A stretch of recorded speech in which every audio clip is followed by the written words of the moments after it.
Olá, queridos, Deus abençoe você, Deus abençoe sua vida, sua família, seu ministério. Este amigo que vos fala, pastor Sérgio Santos, à luz das Escrituras. Estamos aqui de volta, para tanto eu desejo orar com você para iniciar essa reflexão breve, onde estaremos abordando um tema um pouco polêmico, podemos dizer assim, que diz respeito à segunda pergunta: é correto eu, você, nós orarmos no monte? Qual é a sua sugestão? Qual a sua resposta? Qual a sua filosofia de entender, de ver, de pensar a respeito de orar no monte? Mas antes vamos orar? Estamos falando de oração, então nós vamos orar. Deus, nós te louvamos pela bênção de poder estar aqui de volta, de poder compartilhar a tua bênção, que é a tua palavra, com o teu povo. Continue abençoando e esclarecendo as dúvidas, tirando as dúvidas, abençoando e dando direção ao teu povo, à luz das Escrituras. Fica conosco, Espírito Santo, e nos abençoe. Amém. Graças a Deus. Como eu disse a você, estaremos aqui abordando a luz das Escrituras. Se você ainda não é um amigo do canal, se inscreva. A luz das Escrituras, pastor Sérgio Santos. Ative o sininho de notificações e sempre que estivermos trazendo a você um novo vídeo, o canal YouTube estará enviando para você e certamente você será edificado em nome de Jesus. Eu quero tomar como pressuposto dessa breve reflexão 1 Timóteo, Epístola do Apóstolo Paulo ao Timóteo, capítulo 2, versículo 8, que diz a seguinte expressão: quero, pois, que os homens orem em todo o tempo, em todo lugar, levantando mãos santas, sem ira e sem discussões. Então, aqui está o princípio da oração. A pergunta é: errado orar no monte, né? Geograficamente falando, nesses lugares separados da comunidade, esses lugares isolados, e diga-se de passagem, especificamente em montes, esses lugares altos, né? Errado. À luz dessa palavra aqui, eu posso dizer que não há nada de errado nisso, ok? Porque o texto está nos ensinando a orar em todo tempo, em todo o lugar. E muitas pessoas, elas podem tomar como referência e base bíblica a questão de que Jesus, ele orou nos montes, ok? Só que é muito importante eu e você entendermos o seguinte: qual a razão, qual o porquê de Jesus ter se ausentado para ir orar nos montes? Por que ele orava nos montes? Eu quero dar 3 razões básicas para você entender por que Jesus orava muito nos montes. A primeira razão que eu posso dar para você, geograficamente, né, numa geografia bíblica, podemos chamar assim, é que a região onde Jesus se encontrava não era uma região onde só tinha planície, não era uma região não acidentada, mas Jerusalém, ou a adjacência de Jerusalém, era uma região geograficamente acidentada, tinha muitos montes e, diga-se de passagem, os lugares onde havia menos pessoas, ou seja, não era muito movimentado, visitado, eram lugares tido como desertos, chamava-se esses lugares montes, né? Exemplo do Monte das Oliveiras, onde Jesus iria muito fazer orações. Então esse é o primeiro argumento pelo qual Jesus ia orar nos montes, ou procurava os montes para orar, para se ausentar, porque havia lugares acidentados E esses lugares acidentados geograficamente em Jerusalém eram lugares de montes desertos, ok? A segunda razão para Jesus se ausentar e buscar um lugar separado para orar é que, como ele era alguém público, seu ministério teve 3 fases. A fase da inauguração, que é o início, né, quando se começa o ministério. E segundo, a fase da popularidade. Jesus se tornou muito público, ele era uma pessoa pública e onde alguém via ele certamente era cercado e rodeado por essas pessoas. Em terceiro lugar, Jesus teve um ministério de oposição. Mas, em segundo lugar, nós percebemos que o ministério de Jesus era um ministério público. Por ele desejar estar a sós com o Pai, então ele procurava se ausentar da multidão, se ausentar dos lugares públicos para lugares desertos, a exemplo dos montes de Jerusalém. Esse é o segundo motivo pelo qual Jesus procurava ir aos montes orar. Terceiro lugar, está na terceira fase do seu ministério. Jesus buscava mais ir aos montes e menos às sinagogas orar por 2 motivos. O primeiro, como pressuposto, é oposição. Jesus não era aceito como rabino judeu, e como rabino judeu diferente de todos os judeus, por causa da sua mensagem que confrontava, que não fazia junção com a mensagem da lei judaica, ou dos princípios judaicos, como podemos dizer assim, princípios religiosos dos judeus. Então ele não era um rabino muito aceito. Por essa razão ele ia pouco às sinagogas. Segundo, o seu ministério também não era muito aceito. Jesus era alguém rejeitado no que diz respeito ao seu ministério. Daí nós vamos observar o porquê ele não ia às sinagogas justamente para orar. Não significa que Jesus não orava nas sinagogas, ok? Mas a Bíblia raramente vai mencionar ou dizer que Jesus vai à sinagoga para orar. Jesus, basicamente, ele entra na sinagoga ou no templo para fazer 2 coisas. A primeira é manifestar milagre, porque isso era uma característica do Messias. O profeta Isaías profetizou dizendo que o Messias traria como característica, como uma marca fundamental de que ele era o Messias, poder nas suas franjas, ou seja, na sua orla ele traria poder, milagre, virtude, e todos os que tocassem nela seriam curados. Em segundo lugar, o seu ministério foi marcado por um ministério de ensino. Então Jesus, ele ia mais à sinagoga para curar enfermo, mas também para ensinar a palavra do Senhor. É claro, é óbvio, que todo judeu, todo rabino que invocava, que ensinava, abria a Torá para ensinar, em primeiro lugar ele invocava o nome do Senhor, fazia uma oração. Daí a razão porque Jesus tinha 12 discípulos, porque necessariamente a lei exigia que o rabino invocasse o nome do Senhor, ou que pelo menos alguém que se desejasse fazer um culto numa sinagoga ou numa casa, tinha que ter no mínimo 10 homens aliançados na aliança de Abraão. E Jesus não tinha só 10, ele tinha 12 discípulos. Ele era um homem precavido, preparado para essas situações. Por esta razão, nós vamos arrogar o motivo, a causa de Jesus se ausentar da sinagoga e do templo para estar a sós com Deus, orando. E aí, se você buscar critérios, mais razões para orar no monte, nós temos aí o Salmo 24, né? Que diz: Senhor, quem entrará no teu santo monte? Quem entrará no teu santuário, né? E é claro que monte aqui fala de santuário, né?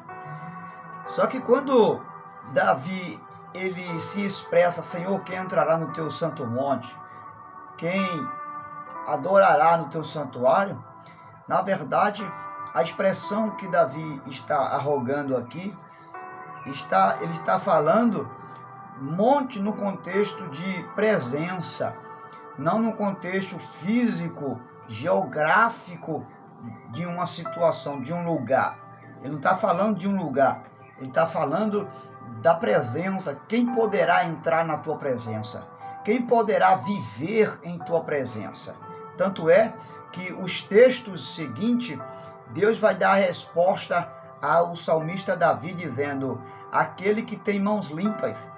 E Deus vai dizer: aquele que tem mãos limpas é que poderá entrar ou viver na minha presença, porque Davi era um homem de mãos sangrentas, ou seja, ele era um homem sanguinário, né? Um homem de guerra. Então Deus vai dizer: olha, Davi, tem que ter mãos limpas, tem que ter uma vida limpa, não pode ser sanguinário para viver na minha presença.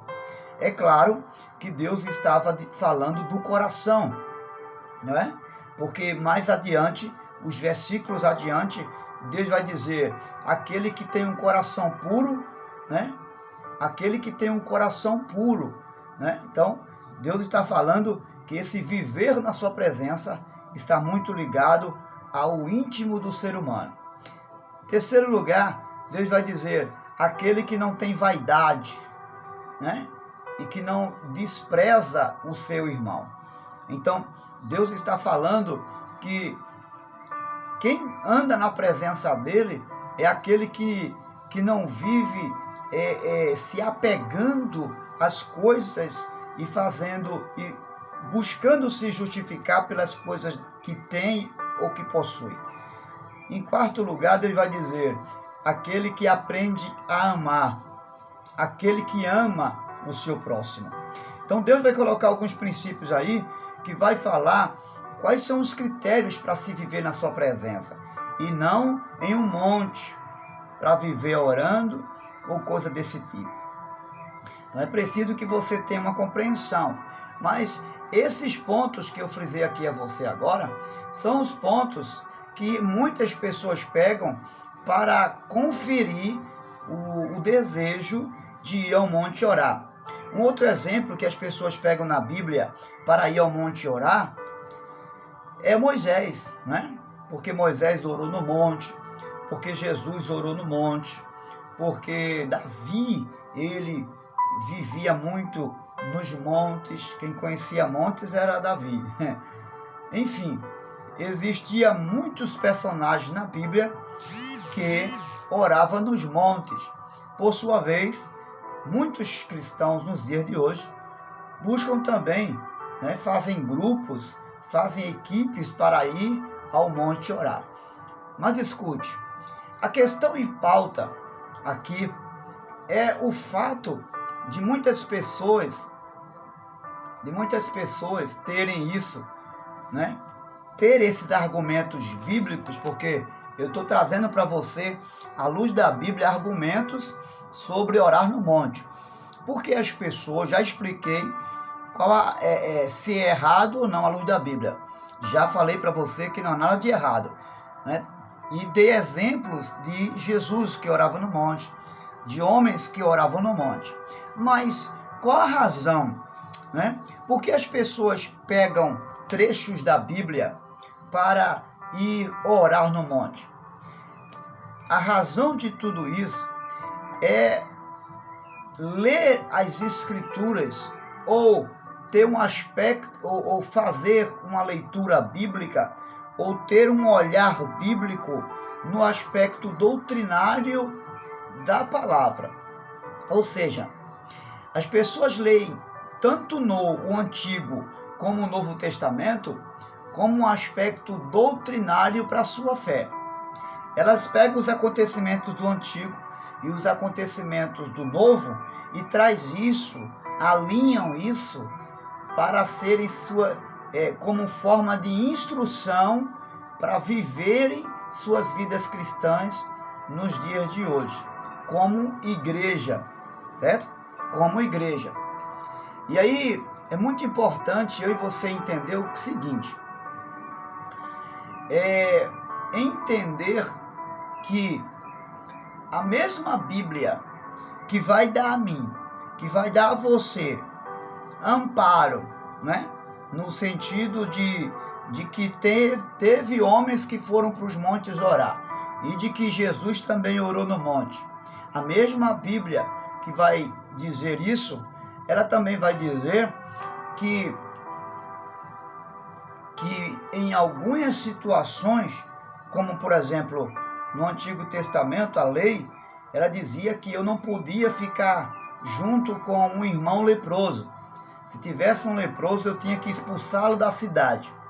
Então a mesma Bíblia vai me ensinar que eu devo expulsar o meu irmão de longe de mim, que eu não devo ter comunhão, não é, com um irmão que tem uma visão diferente da lei, da Torá. Por exemplo, eu não devo ter comunhão com os judeus, no caso com os samaritanos, no caso dos judeus. Então, eu não devo pegar uma fruta que cai do chão, porque a lei dizia que todo fruto que caísse da árvore, né, ninguém poderia pegar, porque Deus estava fazendo esse fruto cair para a sustentação do órfão e da viúva, né?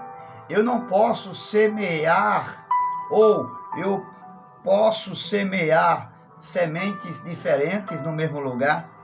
Então, se é para pegar exemplos do Antigo e do Novo para fazer instrução para a minha vida como um aspecto doutrinário, então eu vou ter que pegar tudo isso e colocar em prática. Eu vou ter que sacrificar animal, né, em favor dos meus pecados. Eu vou ter que não trabalhar no sábado, ok? Eu vou ter que comprometer tudo isso, não é? Eu vou ter que cumprir todos esses aspectos religiosos, cerimoniais, para que eu possa estar debaixo de uma doutrina alinhada às Escrituras. Então esse é um erro de muitos cristãos. É pegar os aspectos do Antigo Testamento e do Novo Testamento e pegar tudo isso e alinhar e trazer para a minha vida como um manual de instrução e prática de fé. Quando, na verdade, nem tudo que o Antigo Testamento ensina a fazer ou ordena fazer como lei, eu preciso fazer hoje. Tá certo?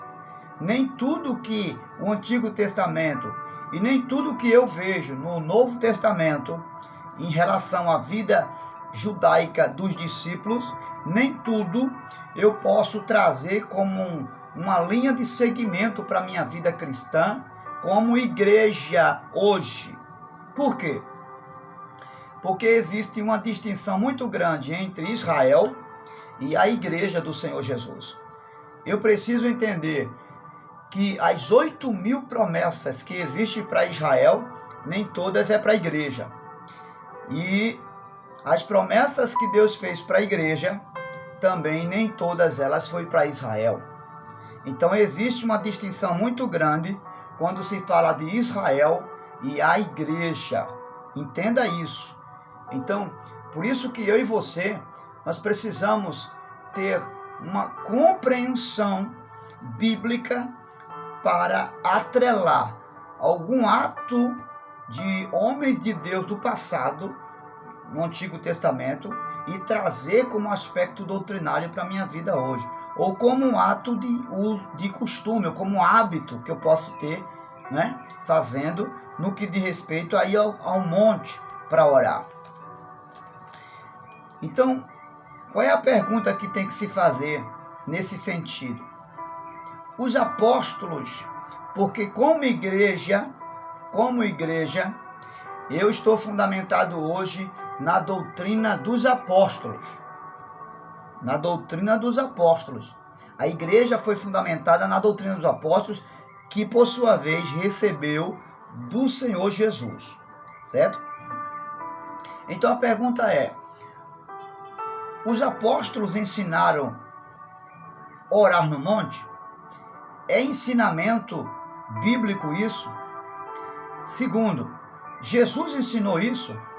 Existe algum respaldo nos ensinamentos de Jesus dizendo, olha, vocês quando orarem, vão para os montes orar, porque lá tem um poder maior, porque lá vocês vão ter visões, porque lá vocês vão ver milagres, porque essa é a tese de muitos cristãos que se reúnem para irem para os montes orar, porque uns justificam que lá tem poder, que a unção é maior, que o milagre é maior. E tudo isso porque eles arrogam que o sacrifício é maior. Então, pelo sacrifício ser maior, né? E diga-se de passagem, a maioria dessas pessoas que sobem aos montes, elas procuram ir aos montes de madrugada, justamente para justificar um sacrifício que estão fazendo, e por esse motivo eles vão aos montes de madrugada, porque dizem que quanto maior o sacrifício, maior a bênção. Mas eu lhe pergunto, e o que será daquelas pessoas que não podem ir para os montes, por uma questão de costume ou de hábito que não tem, e ora em casa ou então no templo? E o que dizer aquelas pessoas de melhor idade que também não podem ir aos montes? Às vezes nem a igreja vai por conta da sua saúde. Deus vai deixar de abençoá-los nas suas orações? Eles vão deixar de receber uma revelação ou uma visão de Deus porque não foi para o monte? Cuidado com isso. Isso é religiosidade. Você pode cair numa religiosidade. Segundo, você pode viver um legalismo religioso. O que é um legalismo religioso? É você passar a julgar os outros que não têm o hábito de ir para os montes, que não gosta às vezes de ir para os montes, você alegar que eles não têm espiritualidade. Você alegar que aqueles que não vão para o monte, que não concorda em ir para os montes orar, que eles não são renovados, que eles não são pentecostais, que eles são cru. Você tem que ter cuidado com isso. Porque quando você parte para esse pensamento, para essa ideia, você termina pecando e sendo um religioso legalista. Ok? E termina não agradando a Deus. Ok? Segundo aspecto dos pensamentos de muitas pessoas que têm o hábito de ir para os montes orar, é achar que lá vai receber uma unção que não recebe no templo. É achar que lá vai ter uma visão que não tem no templo, orando na sua casa. Em terceiro aspecto, é achar que lá tem mais liberdade de dar vazão ao Espírito do que no templo. Já vi pessoas dizendo que lá tem mais liberdade do Espírito para dar lugar do que no templo. Que Espírito é esse que manifesta em você no deserto, lá no monte, e não na casa de oração? Justamente no lugar onde Jesus disse que sua casa seria chamada casa de oração. Que distinção é essa? Que diferença é essa?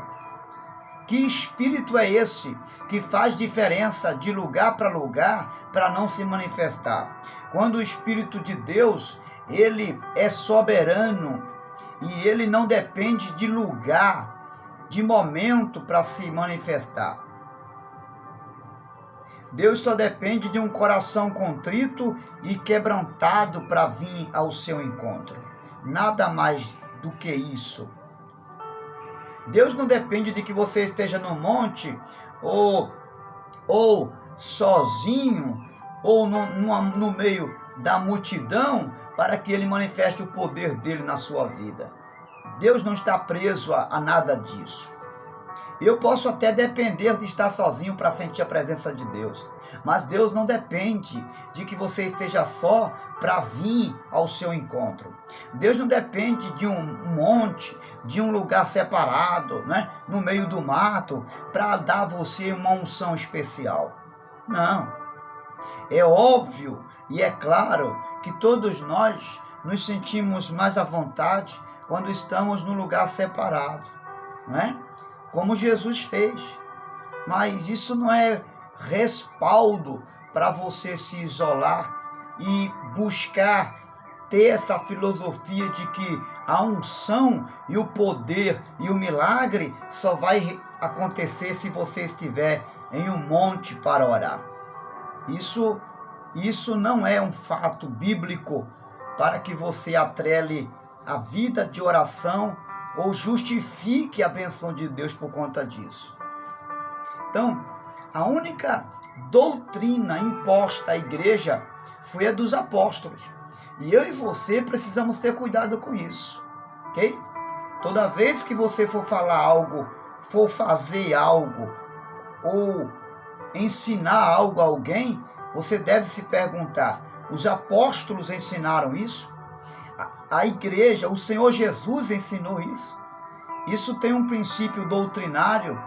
Então, a partir da doutrina dos apóstolos, eu posso examinar o Antigo Testamento e o Novo Testamento e tirar deles doutrinas para minha profissão de fé, e eu posso aplicá-las ou não para a minha vida, a partir de um olhar introspectivo, de um olhar analítico, de um olhar examinador da doutrina dos apóstolos e dos ensinamentos de Jesus, ok? Foi assim que foi canonizada as Escrituras. Foi com esse olhar nos ensinamentos de Jesus, foi com esse olhar nas doutrinas dos apóstolos, que as Escrituras, o Novo Testamento, foi canonizado. Por que é que eu agora vou fugir desse olhar da doutrina dos apóstolos para elevar a minha fé a um nível espiritual que não tem um princípio bíblico? Mas como eu lhe disse, não existe nada demais de orar no monte, só que não dentro desse conceito errado que muitos têm. Veja, em Atos dos Apóstolos, como eu disse a você a princípio, que é o nosso pressuposto da nossa palestra aqui, né? Que inclusive, quem acompanhou dias anterior, fizemos uma live com o missionário Eli Mariano, e foi uma benção, e o assunto foi a respeito disso aí. Então hoje eu decidi trazer isso, colocar no nosso canal, para que as pessoas depois possam ouvir e tirar suas conclusões à luz das Escrituras. E à luz das Escrituras, Timóteo capítulo 2, versículo 8, vai dizer que o homem deve estar sempre disposto a orar em todo tempo e em todo lugar. Em Atos 16, versículo 13, o apóstolo Pedro, ele vai orar juntamente com um grupo à beira do rio. Em Atos 10, versículo 9, Pedro, ele vai orar na varanda, que podemos chamar de terraço, né? Em 1 Tessalonicenses, capítulo 3, versículo 10, o apóstolo Paulo, ele vai orientar, orar todo dia, dia e noite, orar sem cessar, todo dia, dia e noite. Agora, a pergunta é, por quê? Por que no monte? Por que eu tenho que orar só no monte? E por que eu tenho que orar no monte e fazer um sacrifício para ir de madrugada? Você não podia ir durante o dia? Por que ir de madrugada? Porque nesse sentido, isso leva as pessoas a viverem um conceito de que quanto maior sacrifício ela fizer, maior vai ser a bênção de Deus. E esse conceito não é um conceito bíblico. Que isso, pastor? Não. Onde é que você vê isso na Bíblia? Onde é que essa frase está escrito? Quanto maior o sacrifício, maior vai ser a bênção. Tem contexto bíblico para isso? Onde é que está escrito essa frase? Para você tirar isso como um princípio e um princípio doutrinário para a sua fé. A única coisa que a Bíblia fala em relação à minha fé, querido, é que a minha fé, ela deve ser praticada, colocada em prática. Só que a diferença, há uma distinção muito grande que muitas pessoas precisam entender do Antigo Testamento e do Novo, da lei e da graça. E há uma distinção particular nesse sentido, porque, escute, veja, Jesus certa vez vai dizer, ouviste dizer, não adulterarás. Mas Jesus vai dizer, eu porém vos digo, se um homem olhar para uma mulher e desejá-la no seu coração, ele já adulterou com ela. Veja o que Jesus vai dizer. Ele vai dizer que não deve adulterar. A lei diz não adulterarás. É um dos 10 mandamentos. No contexto de uma visão humana, o que é adulterar? É se deitar com a mulher do próximo, não é verdade? É ter uma relação corporal, uma relação íntima de corpo, né, com outro corpo, que não é seu. Isso é adultério. Mas Jesus vai dizer, olha, se o homem apenas pensar, apenas olhar para uma mulher e desejar no seu coração, ele já pecou e já deitou com aquela mulher. Veja que pecado aqui, erro aqui, o pecado não está ligado ao contato físico, mas a um desejo do coração, a um pensamento. Você está entendendo? Então, eu posso tanto orar no monte, como em casa, como no meu quarto, ou em qualquer outra parte, e Deus pode manifestar o seu poder, a sua unção, o seu milagre. Eu posso fazer o sacrifício de sair daqui e ir orar em qualquer outra parte, como eu posso apenas abrir a porta do meu quarto, fechar ela, como Jesus disse em Mateus 6:6, e orar a Deus, e o Pai que está em secreto ouvirá, o Pai que vê em secreto me honrará. Então observe que oração aqui e ter resposta de Deus está mais ligado ao que Deus vê do que ao que Deus ouve. E está mais ligado ao que Deus vê, vou repetir, ao que Deus vê do que ao que Deus ouve e do que o que eu faço. Porque é muito simples abrir a porta de um quarto, fechar ela e fazer uma oração, sim ou não? Tem algum sacrifício aí? Qual é o sacrifício maior? Abrir a porta do quarto, entrar no quarto, orar a Deus, ou você sair da sua casa de madrugada, arriscando sua vida,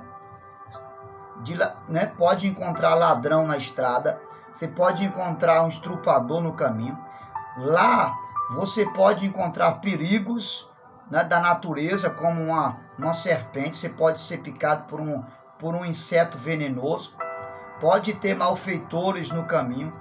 Qual é o sacrifício maior que você faz? Obviamente que ir de madrugada a um monte deserto para orar. Mas por que Jesus vai dizer então que minha oração ela pode ser ouvida apenas em abrir a porta do meu quarto, fechar ela e orar a Deus, e o Pai que vê em secreto me honrará? E aí? Percebe que essa tese de quanto maior o sacrifício, maior a bênção, não tem fundamento bíblico? É uma tese infundada? Eu não estou dizendo que você não deve sacrificar a fé. Sacrificar a fé é colocar ela em prática, só que com graça e com sabedoria, e com um olhar examinador nas Escrituras. Não é apenas com o olhar de um pensamento seu, de uma ideia sua. Não é colocar o olhar em algumas coisas que alguém faz ou você vê alguém fazer. Não é o Maria vai com as outras. Não, senhor.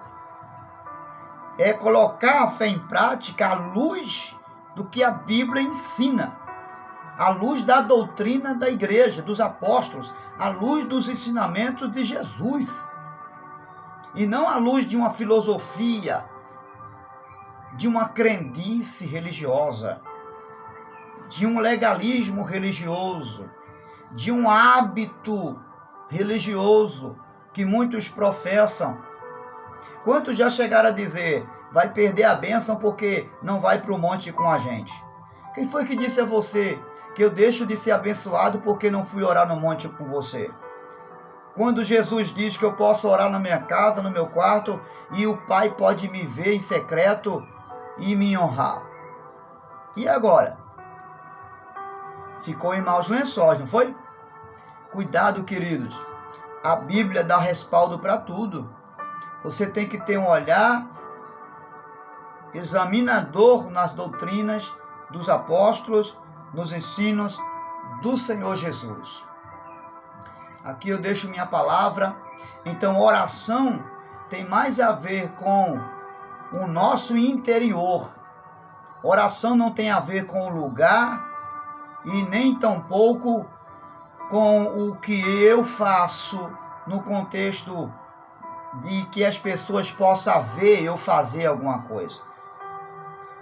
Porque antes de mesmo de eu fazer alguma coisa, Deus já vê em meu coração o que está plantado.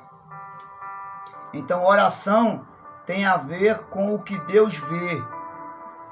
Oração não está ligado a um lugar. Embora eu e você não podemos desprezar a casa de oração. Eu e você não podemos deixar de estar na casa do Pai, que é chamada por Jesus de casa de oração. Ok? Eu conheço pessoas que deixaram de ir para a casa de oração, para a casa do Pai, para ir para esses lugares, menos para a casa de oração. E aí muitos vão se prender ao fato de que nesses lugares podem fazer o que no templo às vezes não sentem liberdade para fazer. E aí é onde eu lhe pergunto, existe um espírito diferente que manifesta lá no monte e no templo, não? O Espírito Santo é diferente, ele se manifesta lá e aqui não? Por quê? Qual a razão disso? Se o templo é considerado por ele como casa de oração, você só manifesta os dons lá no monte e no templo não? Quando a Bíblia vai dizer que a manifestação dos dons é para edificar o corpo de Cristo, Deus te abençoe. Que você possa ter o hábito de orar em todo lugar e em todo tempo. E não arrogar um lugar preferencial para orar, mas orar em todo o tempo. E por falar em oração, que o tema é oração, ore comigo. Pai, eu quero te louvar pela vida desta pessoa e pedir a tua bênção. Que o Senhor continue abençoando poderosamente e que haja entendimento à luz da tua palavra, para que ela possa entender que nós devemos orar em todo tempo, em todo lugar, mas não devemos idolatrar lugar e nem entender que a minha bênção depende do tamanho do esforço que eu venha fazer, depende da manifestação do que eu faço diante das pessoas, mas a manifestação da minha fé diante do Senhor, que vê o meu ser, que conhece o meu coração. Abençoe essa pessoa, sua família, seu ministério, sua vida, em nome de Jesus. Você que crê, diga amém. Um grande abraço, Deus te abençoe. Se essa palavra edificou você, ampliou seu raciocínio e tirou suas vidas. Então, envie essa mensagem para outras pessoas e seja um veículo de bênção para todas as pessoas, em todo tempo, em todo lugar. Grande abraço, Deus te abençoe.